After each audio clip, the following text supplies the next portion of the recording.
د رومیانو په نوم خط 14 باب. د کمزور ایمان خاوندان د ځان سره شامل کړي، خو د دې دپاره نه چې تاسو ورسره د هغه د خیالاتو بحث کوئ. د یو خدا عقیده ده چې د هر څیز خوړل روا دي، او کمزور ایمان لرونکي تشه سبزي خوري. د هر قسم خوړونکي د هغه چاته سپک ونه ګوري څوک چې نه خوري، او څوک چې نه خوري هغه د په خوړونکي الزام ونه لګوي، ځکه چې خدای هغه قبول کړی دی. ته څوک یې چې د بل چا په نوکر الزام لګوي؟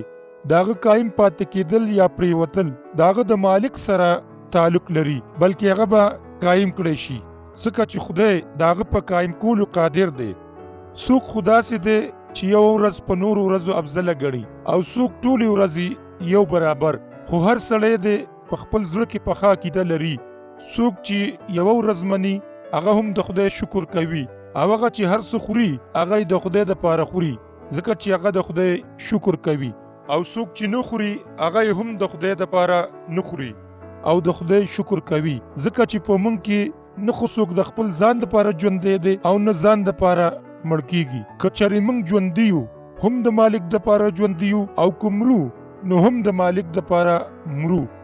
نو که موږ ژوندي یو او که مرو خو د مالک یو، ځکه چې مسیح د همدې دپاره مړ شو او بیا ژوندی شو چې هغه د مړو او ژوندو دواړو مالک وي. خو ته ولې په بل عیسائی رور الزام لګوي، او ته ولې بل عیسائی رور ته سپک ګوري؟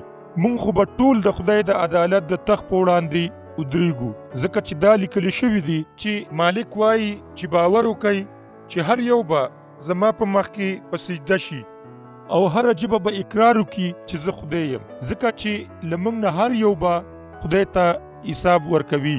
نو پکار دی چې آینده دپاره موږ د په یو بل الزام ونه لګو، او تاسو دا اراده وکئ چې هیڅوک په د ورور په وړاندې هغه څیز نه ږدي کوم چې د هغه د تندق خوړلو یا راغورځېدو سبب کیږي.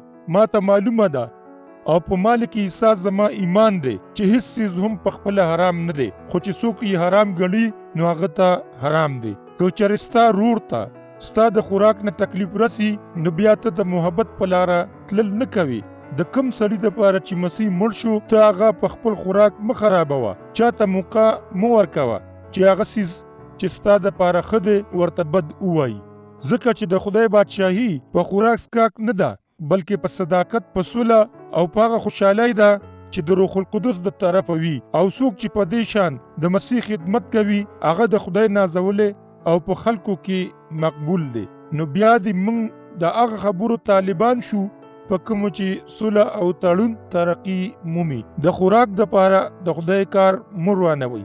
هر څیز پاک خدای خدا سړي دپاره ښه نه دی چې په خوړلو یې تندق خوري. که ستا د غوښې په خوړلو او د شرابو په څښلو او څه داسې بل څه کار نه ستا ورور تندق خوري، نو دا ښه ده چې ته د دې څیزونو نه ځان وساتئ. په داسې څیزونو کې څه چې ستا عقیده وي هغه د خدای او په خپل منځ کې وساته. بختور دی هغه څوک چې د هغه څیز په وجه کوم چې هغه روا ګڼي خپل ځان مجرم کوي نه.